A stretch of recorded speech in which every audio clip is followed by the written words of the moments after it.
Hello everyone, how are you all? Hope so you all are good. बच्चों, हमने एक series शुरू की हुई थी जिसके अंदर हम एचटेट के एग्ज़ाम्स को सॉल्व कर रहे थे। आज जो लेके आए हैं वो हम 2023 के अंदर जो एग्ज़ाम हुआ था लेवल 2 के लिए, वो एग्ज़ाम हम सॉल्व करेंगे।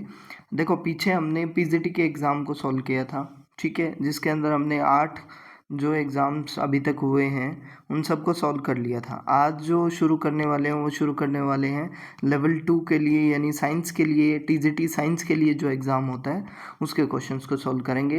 ये पर्टिकुलरली साइंस के एग्ज़ाम है। यहाँ पे नॉन मेडिकल के स्टूडेंट्स भी और मेडिकल के स्टूडेंट्स दोनों के दोनों फाइट करते हैं टीजीटी साइंस के लिए। अब टीजीटी साइंस में भी पैटर्न बिल्कुल सेम रहता है, यूं का यूं पैटर्न रहता है, जैसे जिसमें नॉन सब्जेक्टिव पार्ट जो होता है वो 90 मार्क्स का होता है और जो सब्जेक्टिव पार्ट होता है वो हमारा क्या होता है बच्चे, 60 मार्क्स का होता है। 60 मार्क्स का सब्जेक्टिव पार्ट होता है, जिसके अंदर वैसे नॉर्मल केसेस में क्या होना चाहिए, इक्वल डिवीज़न होता है फिजिक्स, केमिस्ट्री और बायोलॉजी, जिसके अंदर 20 मार्क्स फिजिक्स, 20 मार्क्स केमिस्ट्री और 20 मार्क्स बायोलॉजी। बट एक्चुअल में कई बार देखा जाता है कि जो बायोलॉजी का पोर्शन है वो कहीं ना कहीं 2 नंबर, 3 नंबर, 4 नंबर तक ज़्यादा चला जाता है। आज जो हम पढ़ने वाले हैं इसके अंदर साइंस के एग्ज़ाम के अंदर जो बायोलॉजी के क्वेश्चंस आते हैं जिनमें डिफ़िकल्टी लेवल नॉन मेडिकल के बच्चों को ज़्यादा एज़ कम्पेयर टू मेडिकल के बच्चों को देखने को मिलता है, वो हम सॉल्व करने की कोशिश करेंगे। जो फिजिक्स और केमिस्ट्री के क्वेश्चंस हैं वो हम ना सॉल्व करके सिर्फ बायोलॉजी का पोर्शन यहाँ पे सॉल्व करेंगे, ठीक है। तो करें स्टार्ट। अब अप्रोक्सीमेटली 25 से 30 मिनट का ये वीडियो रहने वाला है, जुड़े रहिए हमारे साथ। देखो भाई, चल लेते हैं 91 क्वेश्चन की तरफ। Just wait for a second. देखो, अब ये पार्ट हमारा शुरू हो चुका है, पार्ट नंबर 4। किस चीज़ के लिए? साइंस के लिए। टीजीटी साइंस के लिए ये एग्ज़ाम होता है और इसकी क्वालिफिकेशन के बाद फिर एचएसएससी स्क्रीनिंग टेस्ट लेता है और उसके बेसिस पे फिर क्या होता है, आपका सिलेक्शन होता है।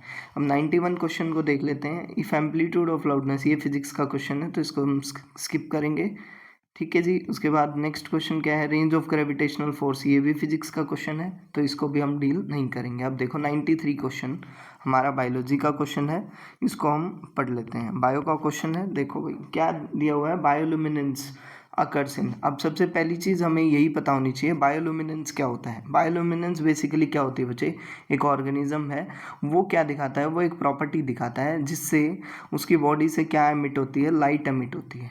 क्या एमिट होती है? लाइट, ठीक है। Bioluminescence is the production and emission of light by living organisms. Natural process होता है बच्चे, ठीक है। अलग अलग ऑर्गेनिजम्स के अंदर ये मिलता है, चाहे बैक्टीरिया की बात करूं, चाहे वायरसेस की बात करूं, ठीक है जी, या फिर फंगस की बात करूं, या प्लांट की बात करूं, या एनिमल्स की बात करूं, मतलब अलग अलग ऑर्गेनिजम्स इस प्रॉपर्टी को दिखाते हैं। अब ये बायोलुमिनेंस किस किस के अंदर होता है, अब हमें ऑप्शंस दिए हुए हैं सिलेंट्रेटा और टीनोफोरा के अंदर। सेकंड ऑप्शन दिया हुआ है टीनोफोरा एंड पोरीफेरा के अंदर। थर्ड ऑप्शन जो दिया हुआ है पोरीफेरा एंड सिलेंट्रेटा, और फोर्थ ऑप्शन दिया है ऑल ऑप्शंस आर करेक्ट। तो देखो बच्चों, अब अगर मैं बात करूं सिलेंट्रेटा, सिलेंट्रेटा क्या है, बायोलुमिनेंस स्पीसीज है, उसके साथ साथ क्या है, टीनोफोरा भी जो हमारी वो बायोलुमिनेंस शो करती है। बट जो पोरीफेरा है वो बायोलुमिनेंस शो नहीं करता है। तो जो ऑप्शन फर्स्ट जो होगा ना हमारा, सिलेंट्रेटा एंड टीनोफोरा, वो हमारा करेक्ट आंसर है। अगर आपको देखो, ये चैप्टर एनिमल किंगडम है, animal kingdom chapter class 11th की बुक से आप 4th चैप्टर जब आप पढ़ेंगे तो वहाँ से ये क्वेश्चन बनता है बायोलुमिनेंस का। अब अगर आपको ये है कि 4 से 5 क्वेश्चंस तक आपको डायरेक्टली इस चैप्टर से मिल जाते हैं। हर बार एनिमल किंगडम से 2 क्वेश्चन, 3 क्वेश्चन, 4 क्वेश्चन, कई बार 5 क्वेश्चन तक इस पेपर के अंदर आपको देखने को मिलते हैं, either plant kingdom either animal kingdom. देखो फिर नेक्स्ट क्वेश्चन क्या है, फिजिक्स का क्वेश्चन है, स्किप कर लेते हैं। उसके बाद 95 क्वेश्चन देख लेते हैं। 95 क्वेश्चन बायोलॉजी का क्वेश्चन है, देखो जी क्या है। Lichens are very good pollution indicators. सबसे पहली चीज़ हमें ये याद ही रखनी है जी, क्या लाइकेन्स क्या होते हैं, पॉल्यूशन इंडिकेटर होते हैं, ठीक है जी। They are made up of, अब वो किसके बने होते हैं ये हमसे पूछा गया है, ठीक है। सबसे पहली चीज़ हमें ये पता होना चाहिए, लाइकेन्स हैं क्या, कॉम्प्लेक्स ऑर्गेनिजम्स हैं जो अराइज होते हैं किससे बच्चों, सिम्बायोटिक रिलेशनशिप से। किससे? Symbiotic relationship. अब ये सिम्बायोटिक रिलेशनशिप क्या कहानी है भाई, ठीक है। जैसे सिम्बायोटिक रिलेशनशिप ये होती है, ये एक ए ऑर्गेनिज्म है, ये एक बी ऑर्गेनिज्म है। जब ए बेनिफिट्स दे रहा है बी को और बी उसको बेनिफिट दे रहा है ए को, मतलब एक ऐसी रिलेशनशिप जिसके अंदर दोनों के दोनों ऑर्गेनिज्म से एक दूसरे से बेनिफिट लेते हैं, उसको हम क्या बोलते हैं, सिम्बायोटिक रिलेशनशिप, ठीक है। अब सिम्बायोटिक रिलेशनशिप से क्या प्रोड्यूस होते हैं, लाइकेंस। अब वो सिम्बायोटिक रिलेशनशिप किन दो ऑर्गेनिजम्स के बीच में होती है वो हमें पता करना है जी। तो वो होती है जी एल्गी के बीच में और फंगस के बीच में। एल्गी और फंगस के बीच में जब क्या होती है, सिम्बायोटिक रिलेशनशिप होती है, तो वहाँ से क्या बनते हैं, लाइकेंस बनते हैं। क्या बनते हैं, लाइकेंस, ठीक है जी। अब इसके अंदर जो फंगस कंपोनेंट होता है, जो फंगस कंपोनेंट होता है उसको हम नाम देते हैं बच्चे क्या, माइकोबायोन्ट। क्या नाम देते हैं, माइकोबायोन्ट। ये कई बार ये टर्म डायरेक्टली भी पूछ ली जाती है। और जो प्लांट कंपोनेंट होता है, देखो पी फॉर प्लांट और पी फॉर फाइकोबायोन्ट। जो अगर मैं बात करूं एल्गल कंपोनेंट है उसको हम क्या बोलेंगे, फाइकोबायोन्ट, ठीक है। और जो अगर मैं बात करूं फंगल कंपोनेंट है उसको मैं क्या बोलूँगा बच्चे, माइकोबायोन्ट, ठीक है। और इन दोनों से मिलकर के क्या बन रही है, लाइकेंस, ठीक है। अब ये पूछा गया कि लाइकेन किससे मिलके बन रही है, तो देखो जी एल्गी से और फंगस से। अब ऑप्शन क्या दिया है, प्रायोन्स एंड एल्गी, सेकंड क्या है फंगस एंड प्रायोन्स, थर्ड क्या दिया है माइकोबायोन्ट एंड फाइकोबायोन्ट, और फोर्थ क्या दिया है प्रायोन्स एंड यूग्लेनॉइड। अब क्या फाइकोबायोन्ट को मैं एल्गी बोल सकता हूँ, बिल्कुल बोल सकता हूँ।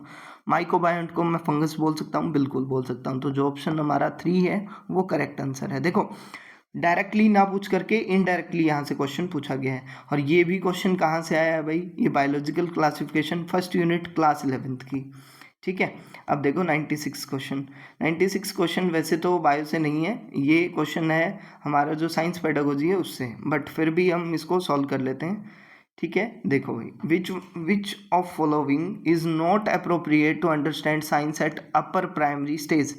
अपर प्राइमरी स्टेज, देखो बच्चे अपर प्राइमरी स्टेज के ऊपर यानी प्राइमरी लेवल से ऊपर जब हमें क्या है बच्चे, कौन सी टेक्निक नहीं होती है साइंस को पढ़ने के लिए, ठीक है जी। Observing things and recording first option, second plotting graph, third hands on experience, और फोर्थ क्या है, learn the subject through abstraction.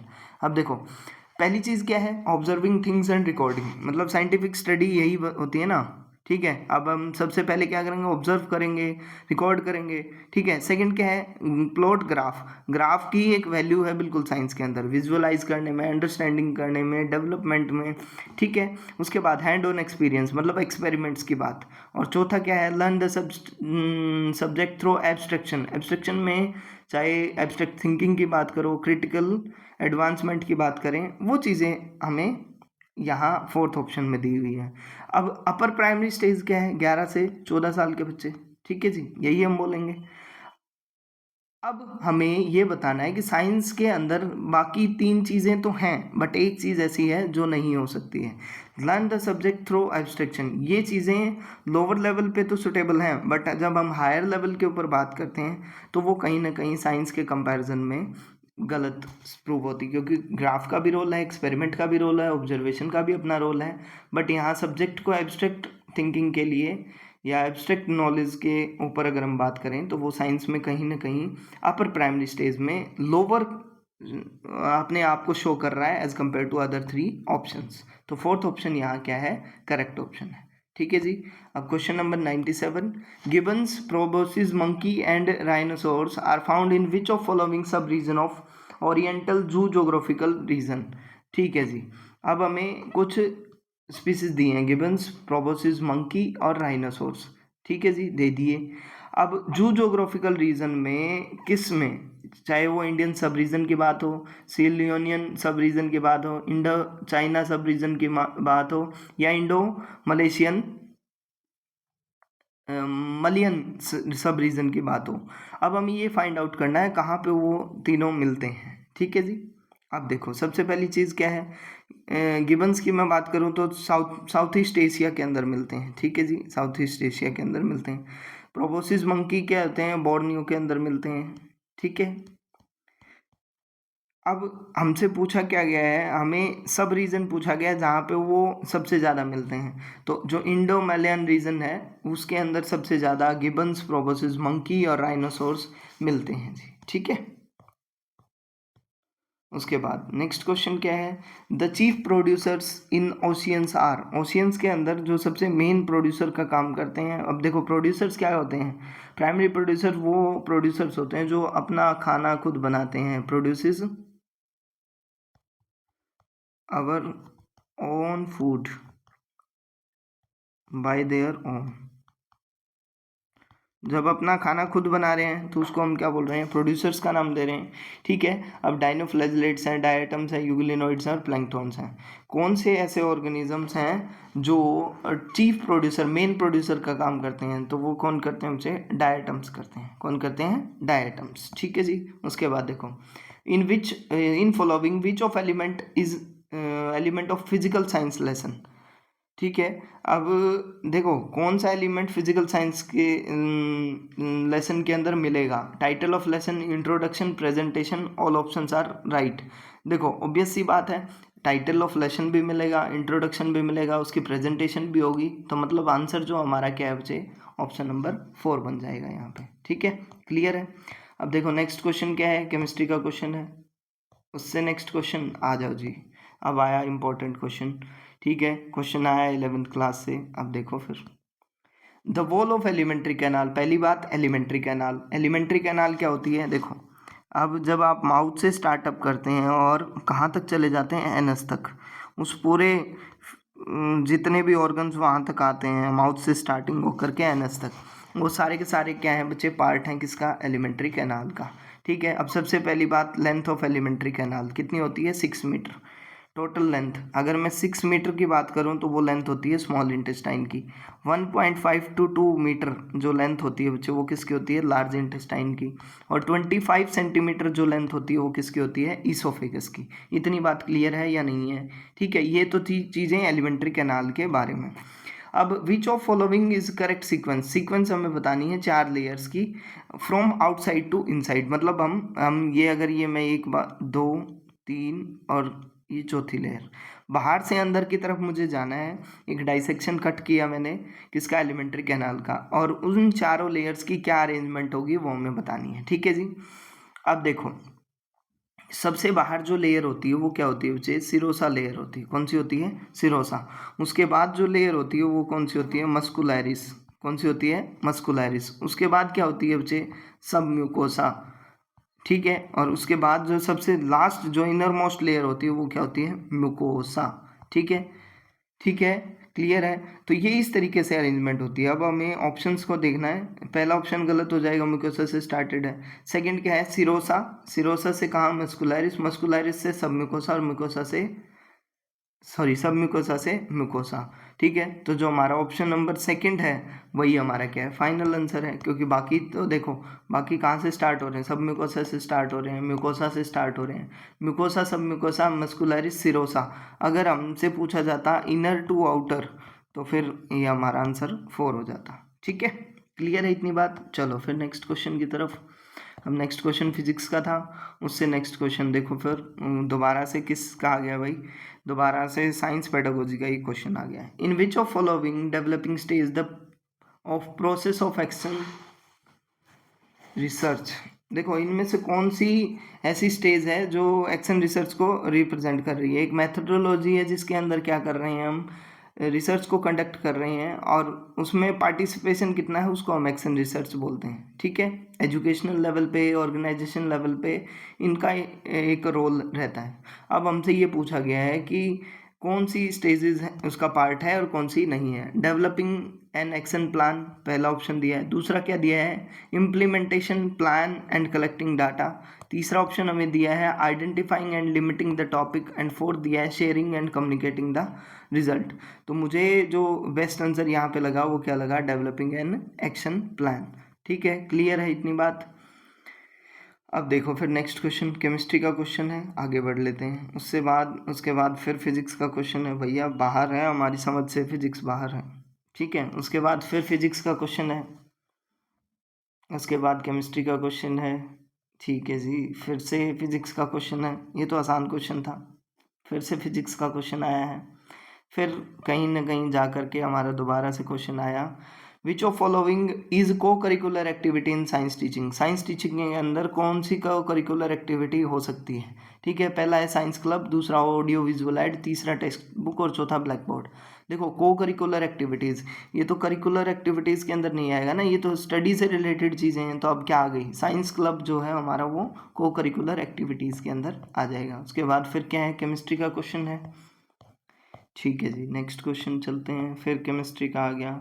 Okay okay, अब आया है जी इम्पॉर्टेंट क्वेश्चन है। कहाँ से आया है ये क्वेश्चन? आया जी यूनिट नंबर 4, ठीक है, किसके अंदर, क्लास 11th के अंदर। क्वेश्चन क्या बोलता है, ग्लाइकोलाइसिस के बारे में। अब सबसे पहली चीज़, ग्लाइकोलाइसिस क्या होता है? ग्लाइकोलाइसिस, लाइसिस मतलब क्या होता है, ब्रेकडाउन, और ग्लाइको वर्ड कहाँ के लिए लिया है, ग्लूकोज के लिए। तो ग्लूकोज का ब्रेकडाउन जब हम कर रहे हैं बच्चे, किसके अंदर, पायरुवेट के अंदर। किसके अंदर, पायरुवेट के अंदर। ठीक है, उस प्रोसेस को हम क्या बोलते हैं, ग्लाइकोलाइसिस। मेटाबॉलिक पाथवे होता है, ठीक है, जिससे क्या होता है, अब पायरुवेट को फिर फर्दर तोड़ेंगे तो वहाँ से क्या निकलेगा बच्चे, एटीपी और NADPH। मतलब आपको एनर्जी रिलीज करनी है यहाँ से, ठीक है जी, यही इसका मल्टीपेट एम है।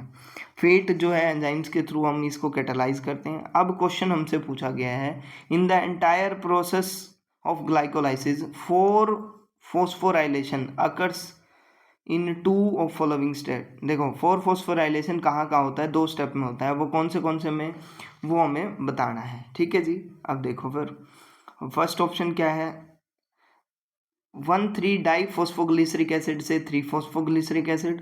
ठीक है, सेकेंड ऑप्शन में क्या दिया हुआ है, फोस्फोइनॉल पायरुविक एसिड से पायरुविक एसिड। ठीक है, ये दोनों सही हैं। उसके बाद थर्ड ऑप्शन क्या दिया है, 3 फॉस्फोग्लिसरिक एसिड से फॉस्फोग्लिसरॉल, नहीं ये गलत ऑप्शन है। उसके बाद क्या है, 3 फॉस्फोग्लिसरिक एसिड से 2 फॉस्फोग्लिसरिक एसिड, ये भी गलत है। अब देखो ओनली 1 एंड 2, यस बिल्कुल, जो करेक्ट आंसर है वही हमारा आंसर है। Only 1 and 2 is the correct answer. ठीक है, अब देखो नेक्स्ट क्वेश्चन, फिजिक्स केमिस्ट्री। देखो भाई, अब फिर आ गया बायो का क्वेश्चन। बायो का question, the scientist who explained the cells divide and new cells are formed from pre existing cells. एक ऐसा साइंटिस्ट जिसने बताया कि सेल्स क्या करती हैं, डिवाइड करती हैं। देखो ये एक सेल है, इसको हमने 2 पार्ट में डिवाइड किया, ठीक है, फिर वो फर्दर फिर डिवाइड होंगी, 2 से 4 बनाएंगी, ठीक है, और इस तरीके से क्या होता है, आगे जो सेल्स, जो नई सेल बन रही हैं वो प्री एग्जिस्टिंग सेल से बनती हैं, यानी पहले वाली सेल से बनती हैं। ये थ्योरी किसने दी थी, उस साइंटिस्ट का नाम हमें बताना है। देखो ये सेल थ्योरी का ही एक स्टेटमेंट है, जिसको हम बोलते हैं मॉडिफिकेशन ऑफ सेल थ्योरी। जब हम 11th क्लास में या फिर 9th क्लास में हम पढ़ते हैं मॉडिफिकेशन ऑफ सेल थ्योरी, किसने की थी भाई, रुडोल्फ विर्चो ने। किसने, रुडोल्फ विर्चो नाम के साइंटिस्ट थे। उन्होंने सबसे पहले यही बताया था कि देखो सबसे पहले सेक्लेडेन एंड स्वान ने ये बताया, all living cells are composed of cells and their components, living organisms बने होते हैं सेल्स के। दूसरी चीज़ उन्होंने बताया कि भाई कॉन्स्टिट्यूएंट पार्टिकल्स होते हैं, ठीक है, सेल्स डिवाइड करते हैं। अब फिर आई बात मॉडिफिकेशंस की। रुडोल्फ विर्चो नाम के साइंटिस्ट थे, उन्होंने बताया ओमनिस सेलुला ई सेलुला, एक वर्ड दिया बच्चे क्या, ओमनिस सेलुला ई सेलुला, जिसका मतलब यही था all new sales arise from pre existing sales. ठीक है, जो ये यहाँ पे पूछा गया है, तो आंसर हमारा क्या आ जाएगा, रुडोल्फ विर्चो। ठीक है, अब बात करूँ रॉबर्ट हुक की, तो उन्होंने सबसे पहले क्या किया था भाई, उन्होंने, अगर मैं बात करूँ कंप्लीटली सेल के बारे में बताया था। सेक्लेडेन एंड स्वान ने सेल थ्योरी के बारे में बताया था। वाल्टर फ्लेमिंग ने क्या किया था, उन्होंने सेल डिवीज़न के ऊपर काम किया था। ठीक है, उसके बाद केमिस्ट्री, फिर फिजिक्स, केमिस्ट्री। ओके, क्वेश्चन आ गया 120 क्वेश्चन क्या बोलता है जी, देखो फिर, which one of these phylum possess closed circulatory system. अब क्लोज्ड सर्कुलेटरी सिस्टम क्या होता है, जिसके अंदर ब्लड मूव करता है inside the veins, inside the capillaries या इनसाइड द वेन्स। ठीक है जी, जब उसके अंदर मूव कर रहा होता है तो उसको हम क्या बोल रहे हैं, क्लोज्ड सर्कुलेटरी सिस्टम बोलते हैं। ठीक है, अब अगर मैं बात करूं वो एनालिडा में होता है या आर्थ्रोपोड में होता है, मोलस्का में होता है या इकाइनोडर्मेटा में होता है, ये हमसे पूछा गया है। ठीक है जी, अब अगर मैं बात करूँ क्लोज सर्कुलेटरी सिस्टम, तो वो सबसे पहले किसके अंदर आता है, जो वो एनालिड्स के अंदर आता है। वो किसके अंदर आता है, एनालिड्स में। आर्थ्रोपोडा में नहीं होता है, मोलस्का में नहीं होता है, इकानोडर्मेटा के अंदर नहीं होता है। ठीक है, वाटर, ये फिजिक्स का क्वेश्चन है। उसके बाद नेक्स्ट क्वेश्चन देखो बच्चे, फिर बायो का आ गया है। अब की बार क्वेश्चन फिश के ऊपर है, वही फिर एनिमल किंगडम की बात करते हैं। देखो पीछे भी क्वेश्चन एनिमल किंगडम के ऊपर था और अब भी एनिमल किंगडम के ऊपर है। ठीक है, अब देखो which of following set of fishes are edible. ठीक है जी, कौन सी इडिबल होती हैं वो हमें बतानी है।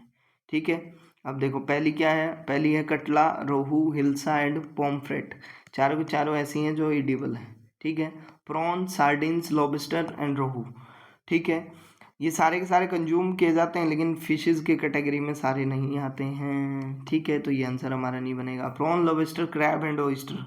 ठीक है, वही सी फूड है, कॉमनली ईट किए जाते हैं, बट सारे फिश की कैटेगरी में नहीं आते हैं। उसके बाद फिर रोहू, मैकरल, लॉबस्टर एंड क्रैब, फिर वही फिश खाए जाते हैं बट फिश की कैटेगरी में नहीं आते हैं। यहाँ सिर्फ पूछा है फिश हैं और जो खाई जाती हैं, तो option number first is the correct answer.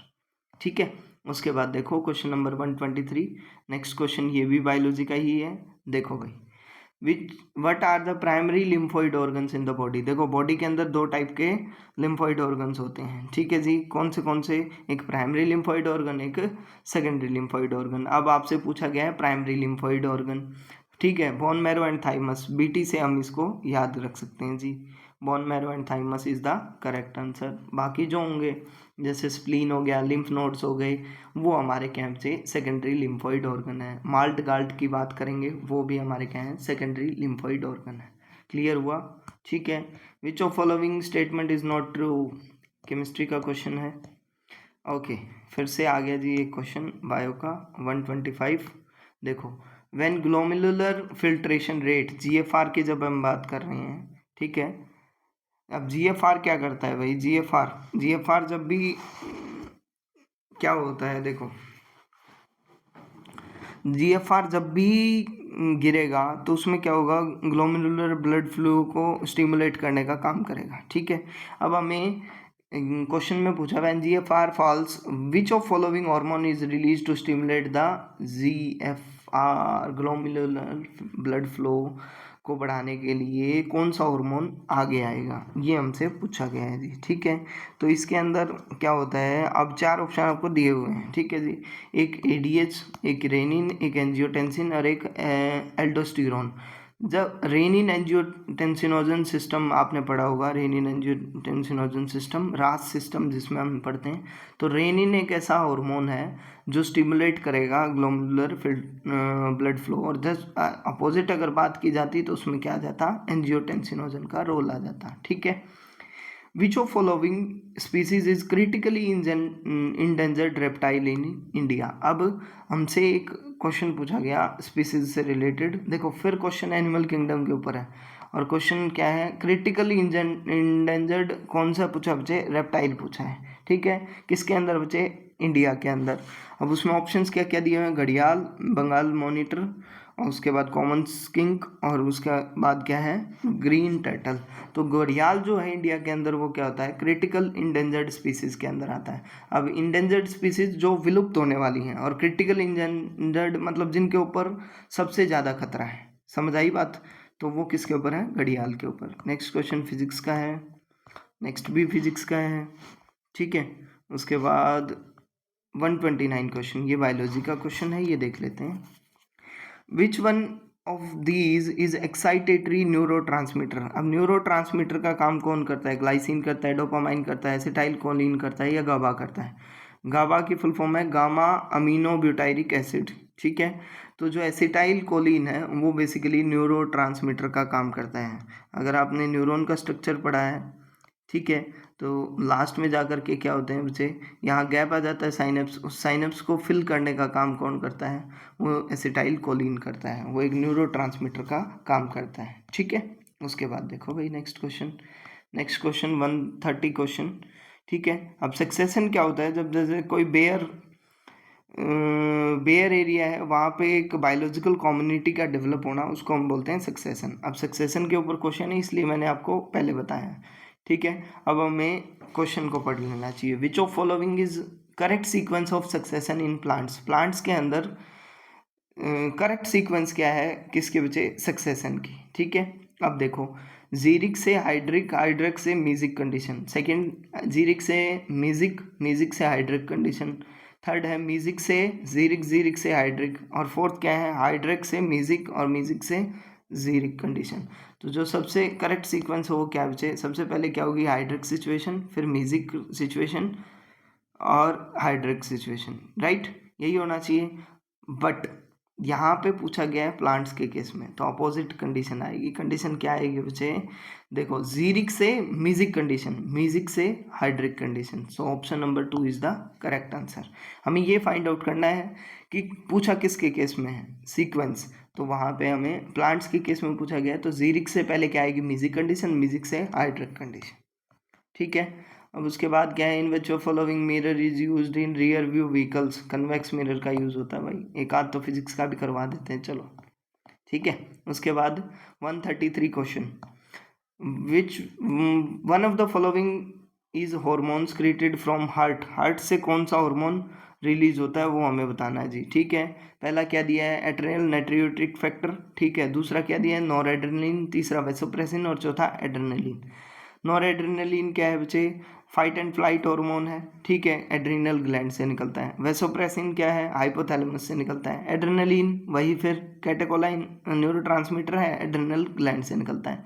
Atrial नाइट्रियोट्रिक factor एक ऐसा हार्मोन है बच्चे जो हार्ट से निकलता है, ब्लड प्रेशर को कंट्रोल करता है, इलेक्ट्रोलाइट बैलेंस को कंट्रोल करता है। ठीक है, ऑप्शन क्या बन जाएगा हमारा first option. How many facial bones in there in the skull of human, कितनी होती हैं फेशियल बोन्स, फेशियल बोन्स होती हैं जी 14, कितनी होती हैं 14। ठीक है, अब मैं अगर बात करूं तो इसमें मैंडिबल बोन्स होती हैं, मैक्सिलरी बोन्स होती हैं, जाइगोमैक्टिक होती हैं, नेसल बोन्स होती हैं, लैक्रिमल बोन होती हैं, पैलेंटाइन बोन होती हैं, नेजल कोंके बोन होती है और वोमर बोन होती है। ठीक है, okay, next question, question number, ये भी फिजिक्स और केमिस्ट्री के क्वेश्चन हैं। ठीक है जी, the process of release of sperm from seminiferous tubule is known as, देखो स्पर्म का रिलीज कहाँ से पूछा गया है, स्पर्म का रिलीज पूछा गया जी कहाँ से, सेमनीफेरस ट्यूब्यूल से, सेमनीफेरस ट्यूब्यूल से बोल रहे हैं, तो उसको इजैकुलेशन बोलेंगे, स्पर्मेटोजेनेसिस बोलेंगे, स्पर्मियोजेनेसिस बोलेंगे या स्पर्मिएशन बोलेंगे।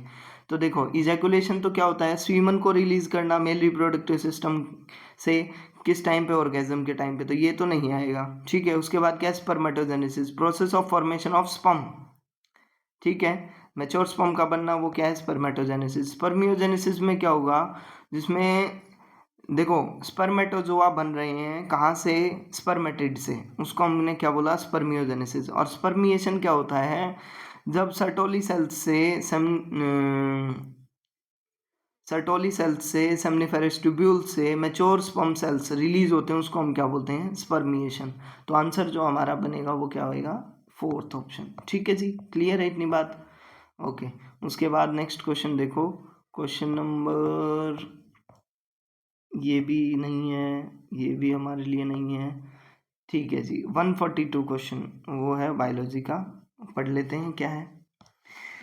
विच of following statement is true, कौन सी स्टेटमेंट सही है। ठीक है जी, southern blotting technique is developed by Alwine, ठीक है, northern blotting is developed by Broome and Gilbert, ठीक है, western blotting technique is developed by Towbin, ठीक है जी, ईएम साउदर्न प्योरीफाइड आईजीजी, ठीक है। ऑप्शन नंबर 1 जो है इनकरेक्ट स्टेटमेंट है जी, सेकंड जो ऑप्शन है वो क्या दिया वो भी इनकरेक्ट स्टेटमेंट है, ठीक है। ऑप्शन नंबर 3 जो है वो बिल्कुल सही स्टेटमेंट है, टोविन ने इनको डेवलप किया था वेस्टर्न ब्लोटिंग को, और ईएम साउदर्न ये भी प्योरीफाइड करने के काम नहीं आता है। ठीक है, क्लियर है।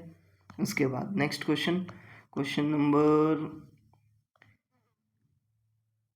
145 जो है वो हमारे से रिलेटेड है, अदरवाइज कोई भी ऐसा नहीं है। देखो जी क्या है,